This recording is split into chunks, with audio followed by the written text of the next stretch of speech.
Assalamualaikum warahmatullahi wabarakatuh.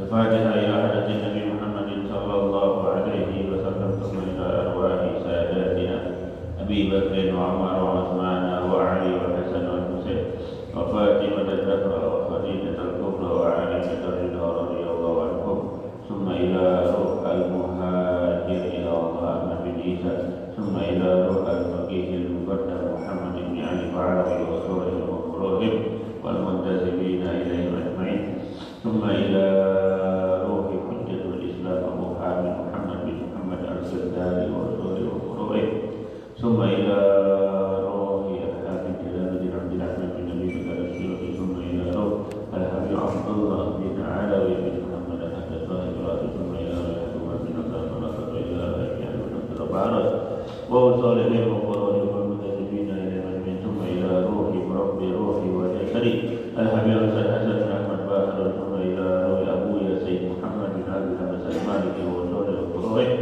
summa ila ruhi al-Habib Salih bin Musin al-Habib al-Habib Muhammad bin Salih al-Habib summa ila ruhi Habib Masruat summa ila ruhi al-Habib Ja'far bin Khairah al-Sakaf summa ila ruhi al-Habib Abdullah bin Ali al-Haddad wa usalih al-Qurahim summa ila ruhi al-Habib Musin bin Nabi Bakar al-Habib Abu Bakar bin Sakaf summa ila ruhi al-Habib Abu Bakar bin Muhammad bin Umar al-Sakaf wa usalih al-Qurahim summa ila ruhi al-Habib Ali bin al-Habs wa al-Habib Ali bin al-Habs wa al-Habib Ali bin al-Habs wa usalih al-Qurahim summa ila ruhi al-Habib Ali bin Abdurrahman al-Habs wa al-Habib Muhammad bin al-Habs summa ila ruhi al-Habib Salim bin Jindan wa al-Habib Nawfal bin Salim bin Jindan summa ila ruh al-Habib Ali bin Husain wa al-Habib Husain bin al-Haddad wa al-Qurahim summa ila ruhi al-Habib Husain bin Nabi Bakar wa al-Badr summa ila ruhi al-Habib Abdullah bin Muhsin al-Qasim wa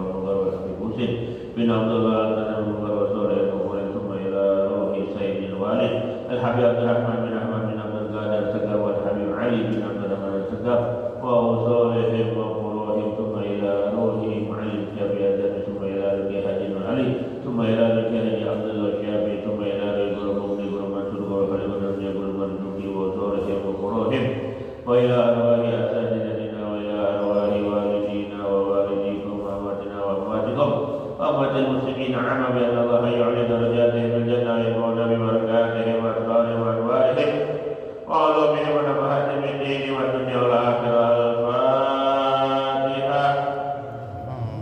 A'udzu billahi minasy syaithanir rajim. Bismillahir rahmanir rahim. Alhamdulillahi rabbil alamin arrahmanir rahim maliki yaumiddin. Iyyaka na'budu wa iyyaka nasta'in. Ihdinas siratal mustaqim. Siratal ladzina an'amta 'alaihim ghairil maghdubi 'alaihim waladdallin.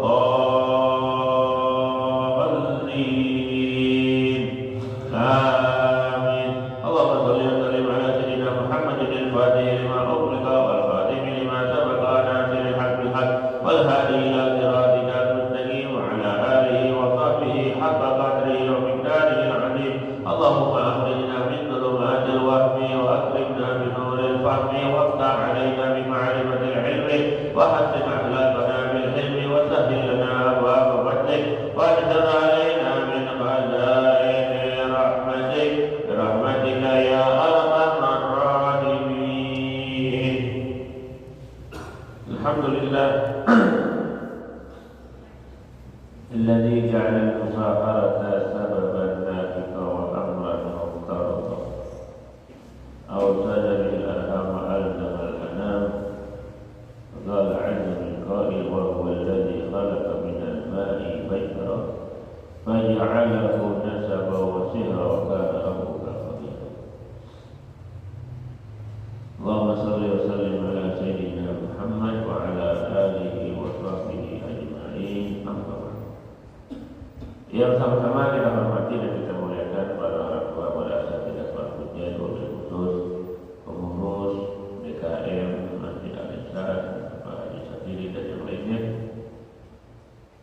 Bapak-bapak, ibu-ibu, jamaah pengajian hari Sabtu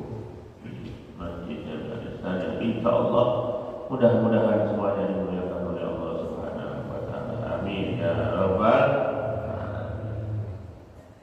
Alhamdulillah, di pagi hari yang cerah ini, di suasana yang sejuk, kita semuanya senantiasa selalu diberikan oleh Allah Subhanahu wa Ta'ala kemampuan, kesempatan, kemauan untuk memenuhi panggilan Allah, melaksanakan sholat subuh berjamaah, dan kita lanjutkan dengan kita membaca, mengkaji kitab Mukhtasar Ihya Ulumuddin yang disusun oleh Hujjatul Islam Abu Hamid Muhammad bin Muhammad Al-Ghazali. Mudah-mudahan ilmu yang kita pelajari menjadi ilmu yang bermanfaat. Amin ya Rabbal.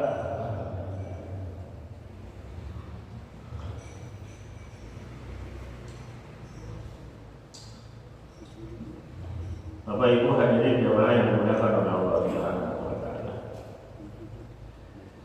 Qala al-musannif rahimahullah ta'ala wa nafa'ana bihi wa bi ulumihi fid dharain amin.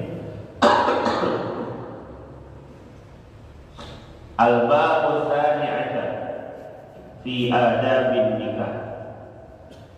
Bab yang ke-12 yang menerangkan tentang tata cara pernikahan. Udah nikah semuanya nih. Udah nikah semuanya kan? Jangan nambah lagi. Ini kita bicara ini pelajaran buat kita, ngingetin kita, dan juga kita harus ajarkan kepada anak-anak kita yang belum pada nikah. I'lam, ketahuilah, kata Hujjatul Islam dari Imam Ghazali. I'lam, ketahuilah, annal ulama, sesungguhnya ulama, ikhtalafu fihi, berbeda pendapat tentang masalah hukum nikah. Hatta, sampai-sampai zahaba ba'duhum, berpendapat sebagian daripada ulama itu, ila annahu, sesungguhnya nikah itu afdalu minat takhalli lil ibadah, lebih utama daripada menyendiri untuk beribadah. Jadi sebagian ulama berpendapat nikah lebih utama daripada menyendiri membujang untuk ibadah, kagak mau nikah. Sebagian ulama berpendapat seperti itu. Wa'tarafa akharun, sebagian berpendapat bifadlihi, dengan keutamaan menikah, walakin qaddamu alaihi takhalli ma lam tattaqi nafsu ila nikah. Berpendapat nikah itu lebih utama, tetapi kalau orang belum bisa siap untuk menikah, maka dia disuruh untuk menyendiri dulu dalam beribadah. Maksudnya gini, kalau orang belum siap nikah, ya, maka dia disuruh untuk ibadah saja dulu, ya. Ibadah dulu, ya. Kalau belum siap nikah. Ketika sudah siap nikah, maka baru dia menikah. Jadi dalam fikih itu, pernikahan itu asal muasalnya hukumnya itu adalah boleh riba. Bisa menjadi wajib apabila dia sudah mampu dan ditakutkan kalau nggak nikah terjerumus pada perzinahan, maka jadi wajib baginya. Kalau seorang duitnya udah banyak, hartanya udah banyak, kerjaannya ada, calonnya udah punya, ya. Terus apa lagi yang kurang? Gak ada, udah cukup semuanya, udah siap. Maka wajib baginya untuk menikah, karena takut terjerumus pada perzinahan. Ada yang hukumnya sunnah, ya, hukumnya sunnah, ya mampu biasa dan sebagainya, nggak takut terjerumus. Sunnah hukum, ya. Kemudian juga ada yang hukumnya makruh. Kok bisa makruh? Iya, makruh itu dia nggak mampu untuk nikah, tapi maksain diri buat nikah, makruh.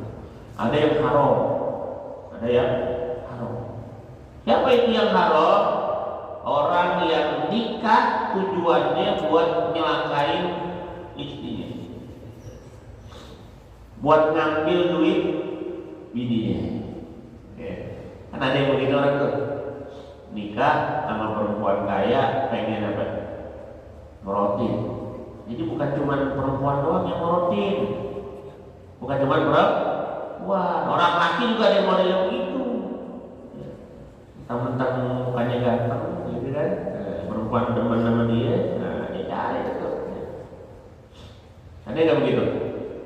Ada, ada yang begitu, ya, merotin perempuan, dia nikahin tapi untuk ngambil duitnya. Nah, kata Imam Ghazali, kalau ada orang belum siap nikah, maka hendaklah dia menyibukkan dirinya untuk beribadah, puasa. Itu lebih disunahkan. Ketika belum sanggup untuk nikah, dia berpuasa. Kenapa berpuasa? Ya, fa innahu lahu wijah. Karena dalam berpuasa itu ada sesuatu yang dapat mencegah dia dari melakukan hal-hal yang tidak benar. Wa dhahaba ba'duhum ila anna al-afdala fi zamanina tarkuhu nahru. Ada sebagian ulama yang berpendapat di zaman sekarang, dulu di zamannya Imam Ghazali, ya, bukan zaman kita, bukan. Di zamannya Imam Ghazali, beliau bilang ada sebagian ulama yang berpendapat lebih utama itu nggak usah nikah. Lebih utama nggak usah nikah. Tapi ada sebabnya. Idghalibul aksar mahzuratun. Karena di zaman itu, bukan di zaman sekarang. Karena kebanyakan pekerjaan pada zaman itu tidak halal. Zamannya Imam Ghazali udah bilang banyak pekerjaan di zaman itu yang tidak halal. Kalau di zaman sekarang, nggak ada halal semuanya. Apa haram semuanya? Di zaman Imam Ghazali kebanyakan pekerjaan sudah tidak halal. Maka bagaimana di zaman ini? Makanya ulama ada yang bilang udah nggak usah nikah. Kenapa? Karena kalau nikah dia wajib ngasih nafkah. Kalau dia udah nikah dia wajib ngasih nafkah. Kalau dia udah wajib ngasih nafkah, maka nggak mau dia harus kerja. Sedangkan pekerjaannya banyakkan yang tidak halal. Ya, dilema juga kan bagi laki-laki mau nikah, tapi pekerjaannya banyak yang haram. Ketika dia nikah, dia ngasih nafkah bininya dari sesuatu yang haram. Dia ngasih nafkah anaknya dari sesuatu yang haram. Ya. Tapi dia pengen nikah. Dia pengen nikah. Nah, kata Imam Ghazali seperti itu. Wa ahlakun nikah madhumatun. Zaman itu ya, zaman itu. Dan akhlak wanita banyak yang tercela di zaman itu. Zaman sekarang, cakep semuanya, alhamdulillah, cakep dari belakang atau dari. Di zaman itu aja Imam Ghazali bilang akhlak wanita itu udah banyak yang tercela. Apalagi di zaman sekarang. Ini Allah bin Nisa, kata Nabi, hati-hati itu perempuan, hati-hati, lihatin, jagain. Bini kita, anak kita jagain, saudari kita jagain. Ya, kata Nabi kebanyakan penduduk neraka itu adalah perempuan. Banyakan penduduk neraka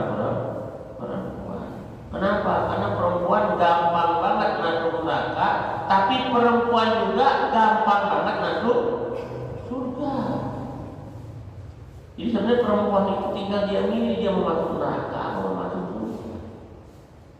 Kalau masuk surga gampang, perempuan itu taat sama suami, ya, sampai dia meninggal atau sampai suaminya meninggal, suaminya redo sama dia, maka masuk surga dia. Itu perempuan gampang kan?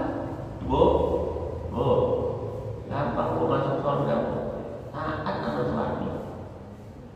Imma suaminya meninggal duluan, kemudian suaminya redo, sebelum meninggal dia udah redo sama bininya, atau bininya meninggal duluan, suaminya redo. Lebih gampang mana tuh? Lakinya meninggal duluan redo, apa bininya meninggal duluan, suaminya redo? Yang kedua Ustaznya mengatakan kalau bini mati duluan, laki redo, redo banget katanya redo dia, redo banget.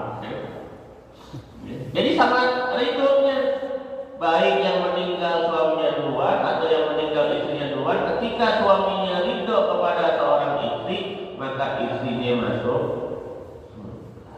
Oleh karena itu istri-istri itu harus bisa mendapatkan keridhaan daripada suami. Bagaimana caranya? Ya taat sama suami.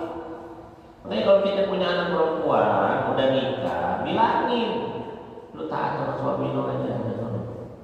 Suami lu bilang jangan datang. Suami lu bilang pergi. Suami lu bilang begini, ikutin. Karena surga lu sekarang ada sama suami. Begitu kita kalau jadi orang tua.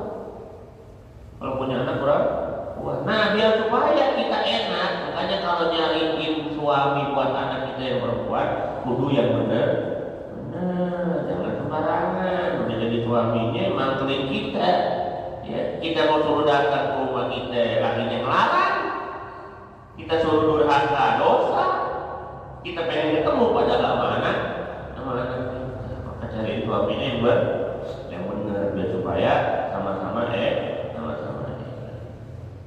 Jadi ulama beda pendapat, tergantung daripada situasi dan kondisinya. Ya, tergantung daripada situasi dan kondisi. Kalau pernikahan itu membawa kebaikan untuk suami istri dan juga keluarga-keluarganya, maka di saat itulah pernikahan menjadi afdal. Tapi kalau pernikahan membawa kesengsaraan, orang kan udah bisa melihat. Kan udah bisa lihat cara apa modelnya. Wah ini mah kalau nikah bisa berantem. Wah ini mah kalau nikah bisa begini dan sebagainya. Ya mendingan kagak usah nikah sama dia. Terus gitu, jangan dipaksa, jangan mentang-mentang. Wah ini untuk menyatukan dua keluarga besar, untuk menyatukan dua perusahaan. Biasanya kadang-kadang begitu tuh, maksain kehendak. Ya supaya perusahaan ini sama perusahaan ini bisa join, anaknya dikawin. Tapi masing-masing kagak ada, karena takut sama orang tuanya, nurut, ngikutin. Tapi setelah nikah, bukan kebahagiaan yang didapat, tapi kesengsaraan. Lakinya gak demen sama bininya kagak demen sama lakinya, repot urusannya. Waya dulu alat tarkib. Nah, firman Allah yang nyuruh kita untuk nikah. Wa ankihul ayyama minkum was-shalihin min ibadikum wa imanikum iyakunu fuqara yughnihimullahu min fadlihi. Lanjutan ayatnya. Wa ankihul ayyama minkum, dan nikahilah bujang-bujang atau perawan-perawan di antara kalian. Kita disuruh nikah, disuruh nikah. Bagaimana juga sabda Nabi kita Muhammad sallallahu alaihi wasallam, ya ma'syaral syabab man istata'a minkumul ba'a falyatazawwaj. Wahai para pemuda, siapa di antara kalian yang sudah mampu untuk menikah, maka menikahlah. Wa innahu aghaddu lil basar wa ahsanu lil farj. Karena dengan menikah itu dapat menjaga pandangan dan dapat menjaga kemaluan. Menjaga pandangan dan dapat menjaga kemaluan. Kemudian juga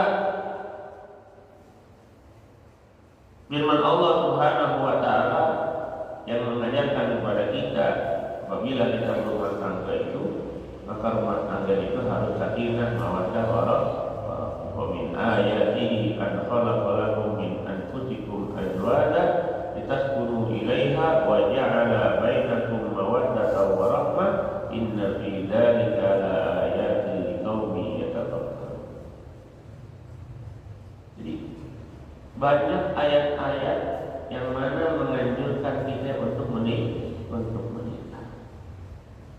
Begitu juga firman Allah Subhanahu wa taala, walladzina yaquluna rabbana hab lana min azwajina wa dzurriyyatina qurrata a'yun. Dan orang-orang yang mereka berdoa, wahai Tuhan kami, berikanlah kepada kami dan juga istri-istri kami serta keturunan-keturunan kami itu penyenang hati. Ya, berikan kepada kami daripada istri kami, keturunan kami itu adalah penyenang hati. Jadi kita minta kepada Allah biar Allah jadikan istri kita, anak kita itu penyejuk hati kita. Nah, bagaimana mereka bisa menjadi penyejuk kalau nggak nikah? Maka nikah itu dianjurkan oleh Allah Subhanahu wa taala, dianjurkan oleh Nabi kita Muhammad sallallahu alaihi wasallam. Dalam sabdanya Nabi kita Muhammad sallallahu alaihi wasallam menyatakan an-nikahu sunnati faman ahabba fitrati falyastanna bi sunnati. Nikah itu adalah salah satu sunnahku, kata Nabi. Maka siapa yang mencintai daripada sunnahku, maka hendaklah dia menjadikan teladan sunnahku tersebut. Maksudnya apa? Kalau dia pengen ngikutin sunnah Nabi, di antara sunnah Nabi itu adalah nikah. Jadi selama orang itu mampu nikah, nikah. Kalau mampunya berlipat-lipat, Ustaz, ya nikah. Enak. Ya, kalau yang mampu, kalau yang nggak mampu mah jangan, jangan. Bingung ntar malah. Oleh karena itu, kalau kita sudah punya anak, anak kita sudah waktunya nikah, kemudian dia sudah mampu untuk menikah, kita punya anak laki, dia mampu untuk menikah, segala sesuatunya sudah siap dia untuk menikah, mentalnya sudah siap untuk menikah, duitnya sudah ada buat nikah, segera nikahin. Jangan pakai ditunda-tunda.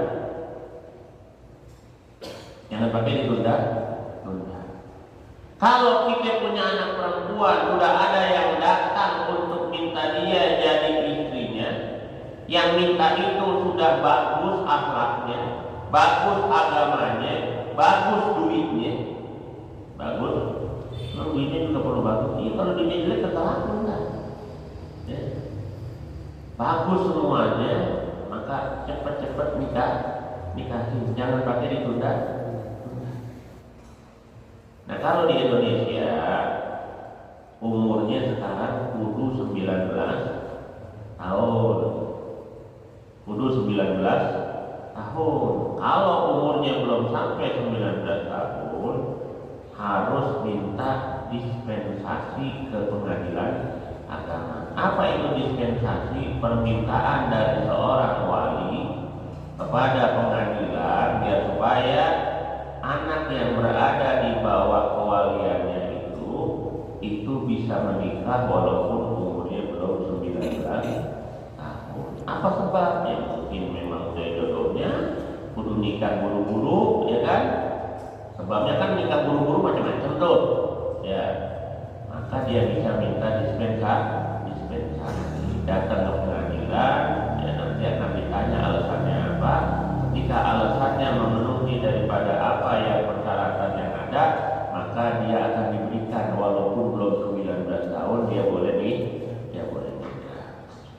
Tapi kalau yang normal saja itu prosedurnya umurnya 19 tahun. Kenapa kalau dulu 16 tahun? Kenapa sekarang kok jadi naik 19 tahun? Karena zaman sekarang anak umurnya udah gede, perilakunya masih kayak bocah.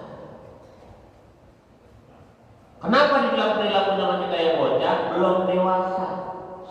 Ya, belum dewasa. Kalau mau lihat badannya zaman sekarang, anak sekarang umurnya kecil, badannya udah dewasa, tapi perilakunya belum dewasa. Makanya biar supaya perilakunya udah menjadi orang dewasa, maka ditambahin persyaratan pernikahan, yaitu umurnya 19 tahun. Kalau kemarin itu wanita boleh 12 tahun, sekarang sama laki perempuan 19 tahun. Kemudian sabda Nabi kita Muhammad sallallahu alaihi wasallam, wa yadullu ala targhib anhu qawluhu sallallahu alaihi wasallam, ya. Kemudian ada dasar yang mana hadis Nabi ini nyuruh orang malah kagak nikah. Kalau yang tadi nyuruh orang nikah, ini nyuruh orang kagak nikah. Ya. Khairun nasi ba'dal mi'atain al-khafif al-had alladhi la ahla wa la walad. Ya. Sebaik-baiknya manusia setelah 200 tahun, setelah 200 tahun dari zaman Nabi, maksudnya 200 Hijriah, itu adalah orang yang ringan bebannya ringan. Ya, bebannya ringan, la ahla lahu wa la walad, yang enggak punya istri dan juga enggak punya anak. Maksudnya kata nikah. Maksudnya apa? Karena setelah 200 tahun Hijriah, kata Nabi, itu beban seseorang makin berat. Zaman sekarang kita lihatin aja, makin berat nggak beban? Benar nggak? Beban hidup makin berat nggak? Makin berat. Dolar sekarang berapa duit dolar? Nggak punya dolar? Sama. Dolar berapa duit sekarang? Mengaji berapa?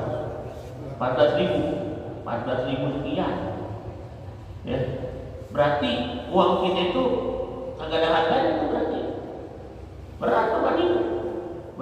Oh berarti kalau gitu orang Amerika enak dong? Enggak juga. Agak juga. Dia kelihatan aja, dolar kok di sono apa? Ya, rupiah di sono harganya mahal. Iya, bagi kita kelihatannya mahal. Di sono sama aja, dolar dia yang berlakunya seperti gitu aja. Jangan dipikir di Amerika nggak ada orang miskin. Jangan dipikir di Amerika nggak ada orang miskin. Ada satu daerah, satu tempat di Amerika itu gelandangan semuanya. Jangan dipikir Amerika itu negara yang enggak. Sama aja sama kita. Banyak kampung. Kalau yang kawasan elit ya elit, kawasan kumuh ya kumuh. Sama aja. Ya, sama aja. Orang kayak waktu kemarin selama 1 bulan puasa di Hong Kong, kan selama ini kita pikir orang Hong Kong wah mantap ya. Hong Kong gitu kan, dari mana lu? Hong Kong gitu kan. Sama aja di sana. Yang kaya mah kaya, yang miskin mah yang miskin. Tapi memang kebanyakan karena dia negara maju, fasilitasnya fasilitas negara, fasilitas publiknya maju. Tapi kalau kekayaan yang tinggal di apartemen bagus, yang tinggal di rumah kayak kandang burung, emang rumah ada kayak kandang burung? Rumah kayak kandang burung, jadi enggak selamanya dibilang negara maju itu negara yang itu enggak. Banyak juga. Nah, beban hidup itu berat. Nah, ketika kata Nabi setelah 200 tahun Hijriah, beban hidup umat Nabi itu semakin berat. Kemarinnya semakin berat. Kenapa? Satu, banyaknya fitnah.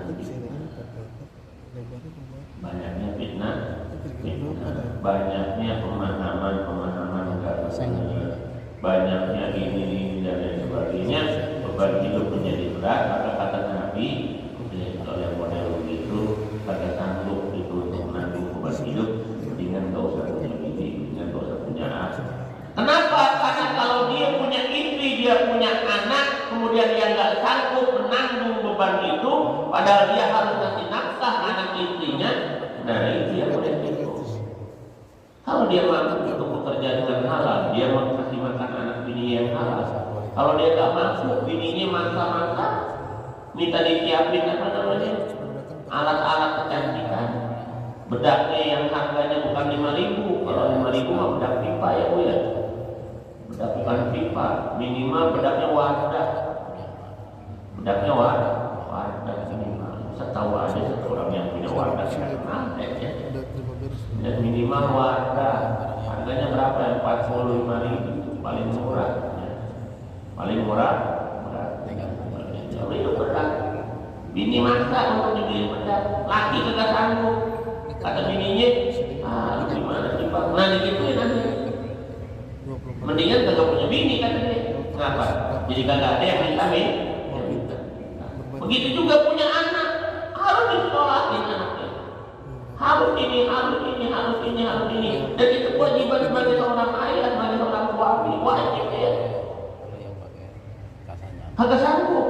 Bapak ini berat, maka kata Nabi daripada kagak sanggup nanggung bebannya, udah mendingan kagak usah kawin, gak usah punya bini, gak usah punya anak, lu ibadah aja, ibadah. Kata Nabi begitu. Makanya ketika orang mau nikah itu kudu siap semuanya. Bukan cuma siap duitnya doang, duitnya banyak, mentalnya kagak sanggup, berantem mulu ini. Mentalnya udah sanggup, duitnya kagak ada, bisa bayar juga. Bisa bayar juga. Kecuali dapat bini yang orangnya udah nerima aja. Dikasih makan tiap hari cuma nasi doang sama kerupuk, kita pasti ngoceh. Ada model bini begitu? Ada? Masih ada yang begitu? Agak ada? Ada masih. Gimana mana? Jadi kalau dapat model bini yang kayak begitu mendingan, ya kan? Dikasih uang belanja 20.000 dia terima, ditambahin 50.000 dia terima, ditambahin 100.000 dia terima, ya ditambahin model dia terima, usah coba dikurangi, aku. Jadi seorang istri itu ketika dikasih uang belanja sama suaminya, berapapun yang dikasih terima. Kalau tuh istri terima dengan ikhlas, maka makanan yang dimakan rasanya enak. Tapi kalau istrinya terimanya sambil ngedumel, makanan bawaannya walaupun itu makanan 3 sapi bakar, dikasih madu, enak bener ya. Iya, 3 sapi bakar dikasih madu, rasanya enak bener, kagak enak. Karena masaknya dengan ngedumel. Makanya istri kalau masak jangan ngedumel. Nah biar bini masaknya kagak ngedumel, laki kalau ngasih uang belanja yang mikir yang bener gitu. Jangan kita dimasakin iga bakar, ngasih uang belanjanya cuma 50.000, mana dapat iga bakar 50.000. Ya, jadi kudu mikir juga laki kalau pengen makan yang enak, biar bini kagak ngedumel, ngasih uang belanjanya yang pas. Kadang-kadang ada juga laki yang pelit. Laki pelit sama bini. Ya kan? Ada orang ini orang kok lakinya duitnya banyak, bininya begitu-begitu aja itu apa namanya modelnya itu ada. Itu bisa jadi lakinya pelit, kagak mau ngasih bininya. Ya. Kita heran juga kalau ada laki pelit sama bini, kita heran juga. Ya kan? Laki pelit sama bini bagaimana modelnya? Ya kan? Kalau menjadi bini yang model begitu, buat pintu aja lakinya tidur di luar. Jadi jangan begitu ya, harus sama-sama mengetahui contoh dan lain sebagainya. Sabda Nabi kita Muhammad Sallallahu Alaihi Wasallam, "Ya'ti 'alan nasi zamanun yakunu halakul rajul 'ala yadi zawjatihi wa abawayhi wa waladihi." Ini hati-hati nih gitu. Nabi udah kasih tahu akan datang berarti bukan zaman dulu, zaman sekarang tuh. Karena Nabi ngomongnya dulu akan datang suatu masa di mana kehancuran seorang laki-laki itu disebabkan karena ulah istrinya, ulah kedua orang tuanya, atau ulah anak-anaknya. Banyak gak laki masuk penjara gara-gara bini? Banyak gak? Banyak. Pegawai kedudukannya udah cakep, eselon 3. Ada eselon 3 udah cakep, tapi orangnya lurus, nggak mau macam-macam.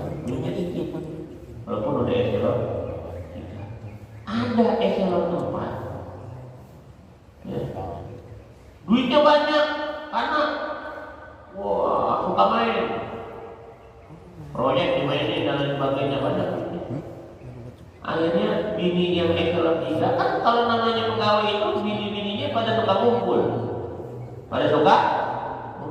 Sebenarnya ya ngumpul mah bagus, cuman kadang-kadang malah jadi bikin kagak bagus. Karena masing-masing banggain dirinya. Suaminya eselon 1, eselon 3, alhamdulillah kan lebih tinggi. Wah, suami saya eselon 4. Ya. Ya, alhamdulillah nih beliin tas, beliin jam, beliin ini, beliin itu, beliin itu dan sebagainya. Bini yang eselon 3 mampu dalamnya. Kurang ajar. Awas besok kalau ketemu lagi. Pulang ke rumah ngomong apa sama lakinya? Pak, apa gimana sih? Bapak kan eselon 3, anak buah bapak yang eselon 4 aja bininya dikasih macam-macam ini dan sebagainya. Masa saya nggak pernah dibeliin apa-apa? Ya emang saya nggak punya uangnya masuk gini. Ya gaji kita kan ketahuan gini. Nah, dia tuh eselon 4 aja bisa banyak duitnya. Masa bapak kagak bisa eselon 3? Wah, mulai nih diomongin sama bininya. Mulai diomongin sama bininya karena dia nggak tega sama bininya, akhirnya apa? Main juga proyek. Dibabin dan dia korupsi. Siapa yang jadi sebab? Padahal dia dulunya lurus. Karena ada ojok-ojokan dari bininya, akhirnya jadi kagak benar. Sebabnya dari segi istri. Makanya jadi istri, ibu-ibu bilangin sama anak-anak kita yang perempuan, kalau mereka jadi istri jangan suka ngerong-ngerong suami. Maksudnya bagaimana? Suaminya lagi benar-benar lurus, jangan dirong-rong biar supaya jadi kagak lurus. Malah harusnya seorang istri itu ketika suaminya ngasih duit sama dia, itu kudu dia tetesin, bang ini duit halal apa kagak? Kudu begitu. Kalau dikasih duit banyak, heran dia. Kasih duit semuanya nih 10 juta. 10 juta buat apa namanya uang belanja bulan ini. Tumben nih. Biasanya ngasih cuma 2 juta. Ya, biasanya cuma ngasih 2 juta. Ini ngasih 10 juta. Kudu ditanya.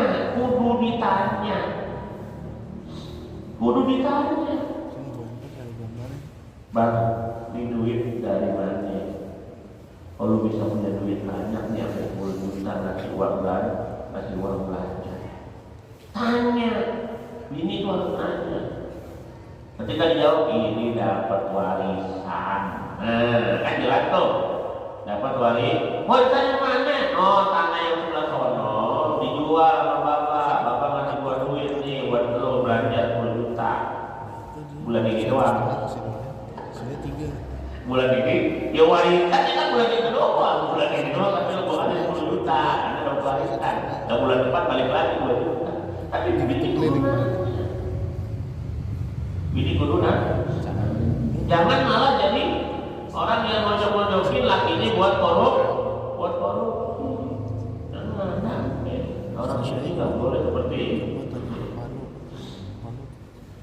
Abawaihi, kadang-kadang juga orang tua nyebabin anaknya itu celaka. Ya, nyebabin orang anaknya celaka. Orang tua yang kagak punya agama, kagak bener akhlaknya, itu ngurang-ngurang juga anaknya. Lu gimana sih? Udah kerja lama-lama, masih begini-begini aja. Tuh temen lu. Nah, tuh temen lu deh. Kan biasanya kalau orang tua bukan itu temen lu tuh. Bukan anak gua lu yang itu temen lu tuh, lihat tuh. Kerjanya kan sama sama lu. Ngapa duitnya banyak kan nih? Ngapa lu kagak? Lu ini begini gimana sih lu? Bukan hebatan malah. Lu kan bagusan kedudukannya.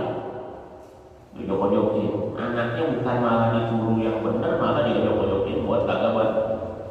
Ada orang tua kayak gitu, ada begitu juga. Nggak jadi orang tua jangan begitu kita. Kalau anak kita udah kerja, bilangin hati-hati dulu. Yang benar kerja, duit yang lo bawa pulang, duit yang halal, jangan duit yang haram. Karena anak bini lu itu harus makan makanan yang halal. Bilangin kalau kalau punya anak itu biar supaya dia selalu ingat, nasihatin terus. Walaupun dia udah menikah, orang tua kudu nasihatin anaknya kalau dia kagak benar, nasihatin. Ya nasihatin. Punya anak perempuan udah nikah, pergi dulu ke rumah kita, bukannya kagak mau didatengin sama anak, tanya. Begitu mari udah izin sama laki lu belum? Kalau belum pulang. Udah begitu. Biar tegas, biar supaya anak perempuan kita turut sama suaminya, taat sama suaminya. Dan suaminya kalau kita begitu sama anak kita, suaminya bakal tegas sama kita. Kenapa? Oh, mertua gua ngajarin bener anaknya. Ngajarin bener anaknya. Dia akan lebih hormat sama kita. Jangan malah kita pojok-pojokin juga punya anak. Dia pojokin orang itu mana tahu. Makanya celakanya seorang laki-laki itu kadang-kadang karena sebab istrinya, karena sebab kedua orang tuanya, karena sebab anaknya. Anak itu bisa kadang-kadang nyebabin orang tuanya. Pak, gimana sih Pak? Katanya bapak pimpinan gini-gini. Tuh, teman aku ayahnya cuma begini-begini doang, tapi dia bisa ini. Masa bapak nggak bisa begini-begini? Nah, anak pojok-pojokin tiap hari. Kata Imam Ghazali, hadis Nabi ini dari hadis lainnya. Ya'ti ala nasi zamanun yakunu halakul rajuli ala yadi zawjatihi wa abawaihi wa waladihi yu'ayyirunahu bil faqri. Itu mereka bini, bapak, ibu, anak mencela laki-laki itu karena kemiskinannya. Punya kedudukan bagus tapi miskin, gitu. Wah, kan ini marah akhirnya. Yang asalnya jadi orang yang asalnya benar, akhirnya jadi kagak benar. Jadi kagak benar. Kenapa? Dihina dulu tentang kefakirannya. Dihina tentang kefakirannya, kemiskinannya. Wa yukallifunahu, dan mereka memaksakan kehendak, memaksakan beban kepada laki-laki tersebut, malayutiku, pada sesuatu yang mana dia tidak sanggup untuk memikulnya sebenarnya. Akhirnya jadi korupsi. Celaka ya.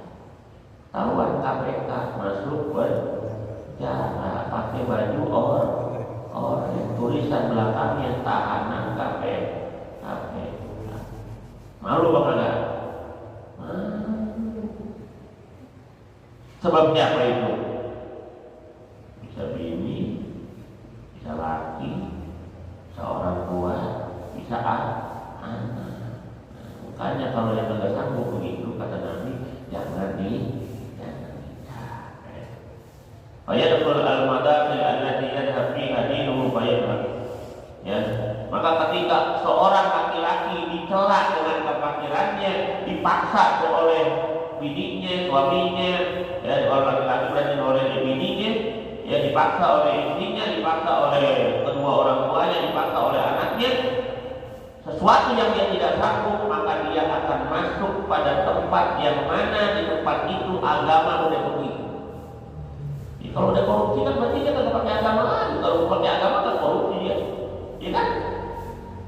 Karena dia korupsi berarti agamanya dia udah hilang, dia udah usir agama itu. Agak mau pakai agama dia, agak pakai syariat. Bayar nipu, maka dia akan celah. Ada tipu hati-hati. Bahwa itu nikah, faedah nikah bagi yang sudah mampu di faedahnya. Kalau sebelum nikah itu miskin, jangan takut miskin. Faqil ayyamabikum was-solihin min ibadikum wa imanikum iyakunu fuqara yughnihimullah. Kalau orang udah niatnya benar, ya, asalnya dia tidak punya, tapi dia benar-benar sudah punya sesuatu yang dia bisa jadikan pegangan, jangan takut nikah, maka Allah akan kayakan dikayakan. Faedah nikah kasih rotun banyak, minha diantaranya al-waladus soleh, punya anak soleh. punya anak perempuan soleh. Kalau orang kagak nikah bagaimana punya anak ya kan? Jadi faedah nikah yang pertama punya anak. Kenapa itu berfaedah? Kalau punya anak soleh, faedah buat dirinya, punya anak solehah, faedah buat dirinya, anaknya bakal doain dia, anaknya bakal berbakti kepadanya, anaknya bakal sayang, anaknya akan mendapatkan ya dia karena sebab anaknya bisa mendapatkan istana di surga. Anak hafal Quran, bapaknya, emaknya dapat istana, dapat apa namanya? Mahkota. Enak. Enak. Ya gimana dia mau dapat itu? Ya harus punya. Gimana dia punya anak? Ya kudu nikah. Bapak 100 syahwat, meredam syahwat. Kalau udah nikah kan enak. Udah nikah pengen, tinggal pulang. Kalau belum nikah pengen gimana? Ya kan? Hati-hati. Jadi nikah itu meredam syahwat. Ketika seseorang pengen dia udah nikah, tinggal pulang di rumah. Ya lewatkan, lampiaskan hasratnya di rumah. Selesai. Ya. Kemudian watadbirul manzil, mengatur rumah tangga. Ya, mengatur rumah tangga. Wakas rasul akhir. Ya, dengan menikah dia bisa memperbanyak anggota keluarga. Ya, jadi punya anak banyak, ya, jadi anggota keluarganya banyak. Ya, jadi kalau emang sanggup punya anak banyak, banyakin anak. Kalau emang sanggup, kalau emang tidak sanggup, dikasih sanggupnya segitu ya segitu. Tapi kalau dia sanggup punya anak banyak, jangan takut miskin punya anak banyak, jangan takut miskin. Masing-masing rezeki anak kita udah ditulis sama Allah, bukan kita yang ngasih rezeki dia, bukan. Anak kita semakin banyak, rezeki mereka udah ditulis sama Allah di bawah tanggungan Allah. Kita cuma sebagai perantara doang bapaknya. Rezeki anak kita udah tanggungan Allah. Allah yang udah ngatur. Jadi jangan takut, takut kalau banyak anak, ntar anak gua kagak makan. Jangan takut. Semuanya udah dijamin oleh Allah Subhanahu wa ta'ala. Wa thawabul mujahadah, orang yang nikah itu dapat pahala jihad. Dapat pahala jihad. Kalau dia benar-benar nikahnya, dia jalani pernikahannya, dapat pahala jihad. Fil qiyami dinafaqatihim, karena sebab dia itu mencari nafkah buat keluarga. Jadi mencari nafkah itu termasuk pahalanya pahala jihad. Makanya kalau kita nyari nafkah yang halal. Mohon maaf, tukang ojek, ya itu pahalanya lebih banyak. Kenapa? Kepanasan, kehujanan. Tapi dia nggak mau ngerjain sesuatu yang gak halal. Dia mendingan dia ngojek. Pahalanya banyak. Jangan dianggap orang yang kerja di kantor di bawah AC duduk mandi pahalanya lebih banyak. Itu mah enak kalau begitu. Duduk doang di kantor ada AC-nya, ya kan? Biasa-biasa aja. Ya duitnya sih lebih banyak dia, duitnya lebih banyak dia. Tapi pahalanya banyakkan tukang ojek. Kenapa? Butuh tenaga, butuh waktu, butuh pikiran, kehujanan, kepanasan, betul? Jadi kalau ada yang berprofesi sebagai tukang ojek, jangan putus asa. Pahalanya lebih banyak selama jangan ninggalin sholat. Cakep tuh kalau ada sopir taksi, tukang ojek, giliran azan dia pada ke masjid, dia pada ke musola. Semakin berat kita dalam mencari nafkah, semakin banyak pahalanya dari Allah Subhanahu wa ta'ala. Makin berat semakin banyak pahala. Semakin banyak pahala. Makanya yang penting ya kita cari nafkahnya yang halal. Fa ikana waladu sholihan lahiqahu barakatul du'aihi. Kalau anaknya itu anak yang solehah, maka orang tuanya akan dapat keberkahan dari doa anak tersebut. Kalau anak kita anak yang soleh dan solehah, dia pasti doain kita. Gak pakai kita suruh dia doain. Tapi kalau naudzubillah anak kita kagak soleh, jangankan buat doain kita, buat dirinya aja dia bingung. Benar nggak? Makanya kalau kita punya anak, ajarin didik yang benar, dia jadi anak yang soleh dan soleh. Jangan sampai kita mati, anak kita kagak bisa baca doa buat kita. Tapi gimana kagak bisa? Kalau kita nggak mau belajar main dulu. Belajar main dulu. Nah itu perlu kita pikir. Wa in tufiya kana lahu syafi'an. Kalau udah meninggal, anak itu bisa memberikan pertolongan kepada orang tua. Kan kita udah sering dengar riwayat nanti pada hari akhirat ada seorang tua, ya, itu orang tuanya itu berada di neraka. Anaknya disuruh masuk surga. Ketika anaknya mau masuk surga, dia ngomong, ya Allah, boleh nggak saya minta satu permintaan? Oh boleh, kamu masuk surga, udah doain. Kamu masuk surga, silakan minta apa aja. Saya cari-cari dari tadi bapak saya nggak ada, nggak ibu saya. Mereka berdua ada di mana? Oh, bapak ibu ada di neraka karena begini. Ya Allah, saya minta, boleh kagak bapak ibu saya masuk surga? Oh, kamu minta begitu?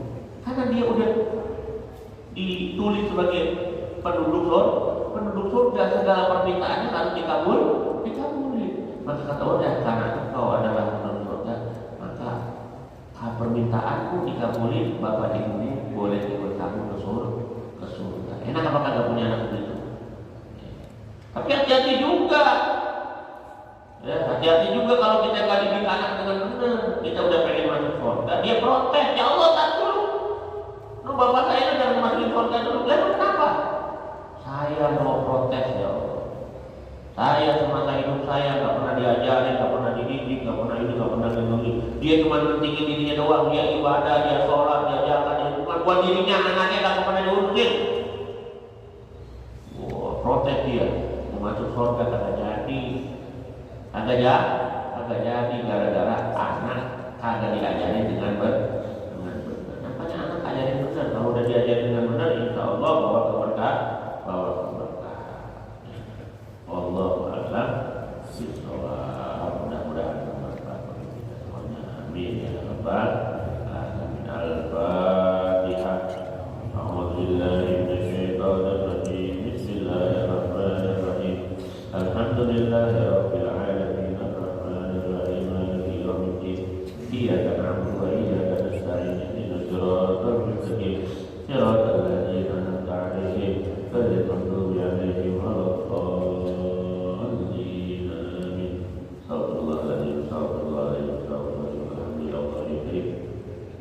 Ya Rabbi ya Maulana ya Muhammad sallallahu alaihi wa sallam ya Rabbi ya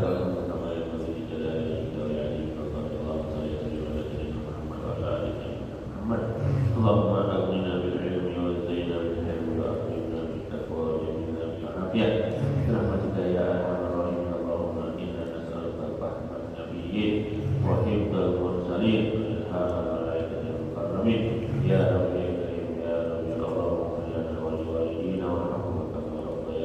ولإخواننا الذين سبقونا بالإيمان ولا تجعل في قلوبنا غلا للذين آمنوا ربنا إنك رؤوف رحيم. ربنا آتنا في الدنيا حسنة وفي الآخرة حسنة وقنا عذاب النار.